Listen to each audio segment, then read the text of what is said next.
os médicos, principalmente os médicos envolvidos com a questão da saúde mental, estão percebendo que os jovens estão cada vez mais necessitando de remédios, procurando ajuda psicológica e estão muito frustrados com a questão profissional. A gente vai conversar sobre esse assunto seríssimo com a doutora Lilian Lucas. Ela é coordenadora do Departamento de Psiquiatria da Infância e da Adolescência da Associação Catarinense de Psiquiatria. Doutora Lilian, muito bom dia, obrigada por ter aceitado o nosso convite. Bom dia, é uma honra estar com vocês. Para falar sobre um assunto tão sério, né? Vocês têm percebido isso no consultório? Sim, na prática clínica, né? A gente tem essa ideia, se fala muito da geração aí, dessa geração como mais acometida, né, pelos transtornos mentais como depressão e ansiedade.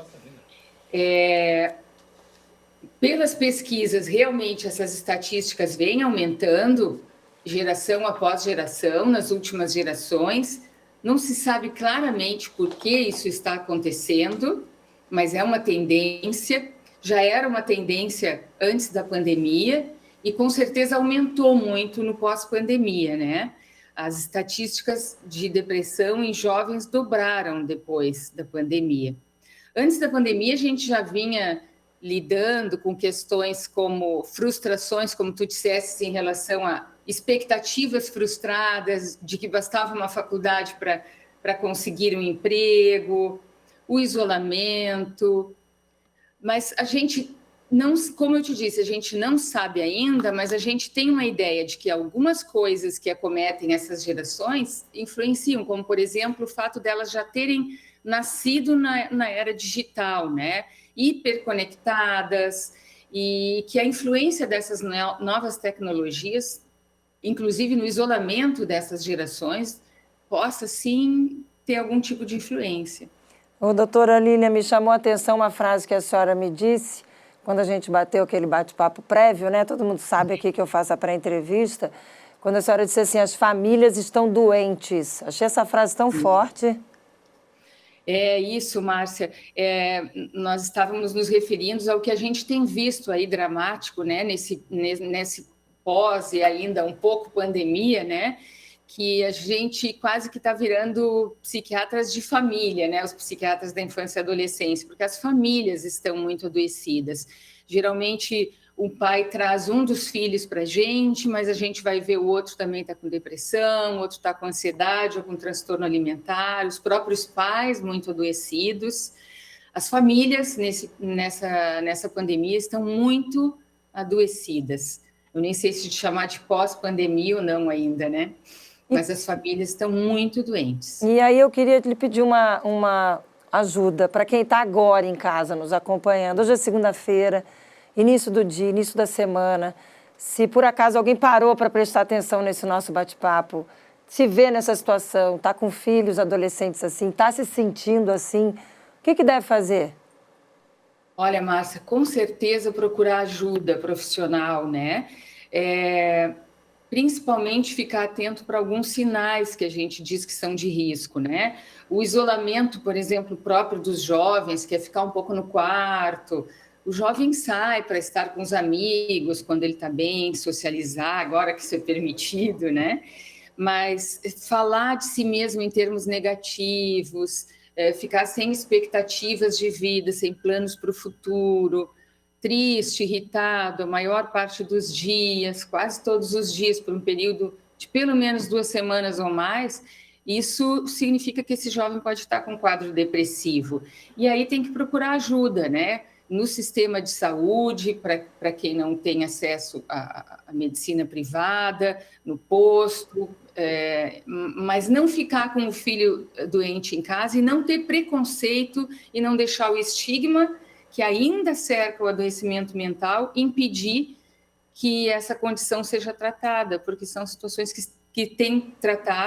são tratadas e têm uma boa resolutibilidade. Através de medicamentos, inclusive?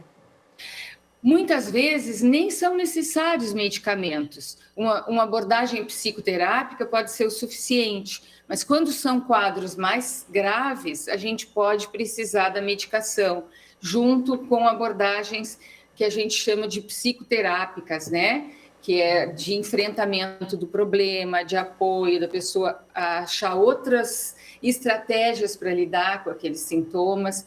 Se forem necessários, as pessoas não devem ter preocupações em que seja necessário usar a medicação por um período. Ele vai usar a medicação por esse período, não vai querer dizer que vai usar o resto da vida, vai ficar bem, voltar à sua funcionalidade. São medicações seguras, que não criam dependência. E o difícil da medicação é acertar a dose correta, né? Por isso é importante procurar uma ajuda profissional efetivamente, né?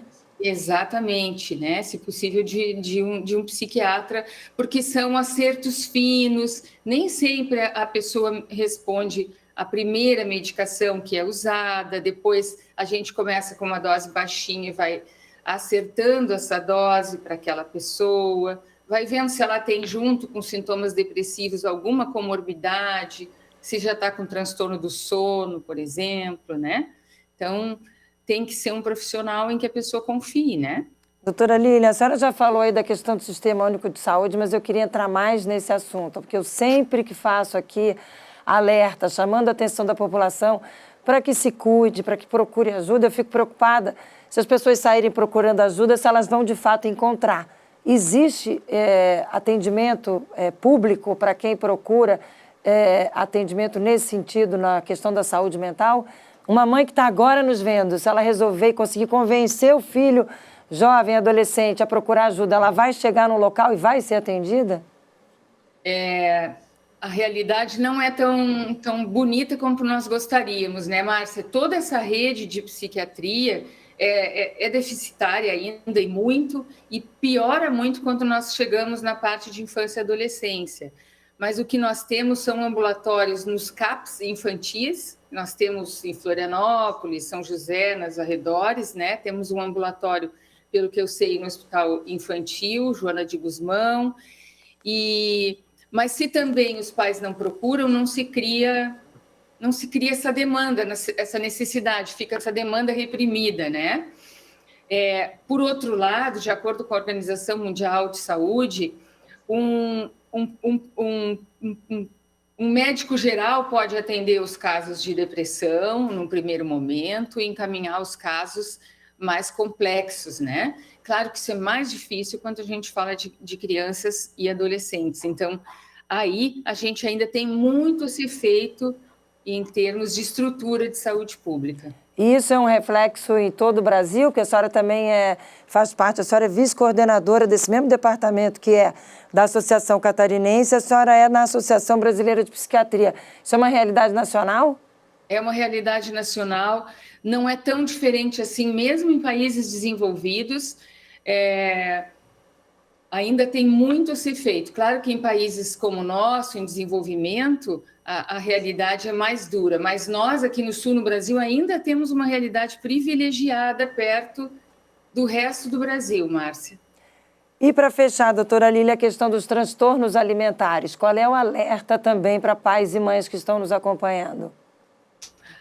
Por exemplo, emagrecimento contínuo, falha na menstruação, ficar muito tempo no banheiro encerrado, né? Provocar vômitos, começar a fugir da hora da refeição, falar de si mesmo, assim, ter a distorção da imagem corporal, né? Falar que está acima do peso, que não se sente bem. E aí a criança ou adolescente começa a emagrecer e não tem mais o limite, né? Muita restrição alimentar. E lembrar que esses quadros podem vir juntos, né? Com quadros depressivos, ansiosos. Bom, tá aí, gente. A gente convidou a doutora Lília Lucas nessa segunda-feira, início de semana, início de dia, para trazer esses alertas, para trazer essas informações para você que está nos acompanhando. Como ela disse, o mundo não é cor-de-rosa, nem tudo é como a gente gostaria, mas em algum momento você vai encontrar ajuda sim. Importante é se movimentar e procurar. Não é isso, doutora Lília? É isso. Esperança, né? Ir atrás. Valeu. Obrigada, Márcia, pelo convite. Eu que agradeço, doutora Lília Lucas. Obrigada pela participação.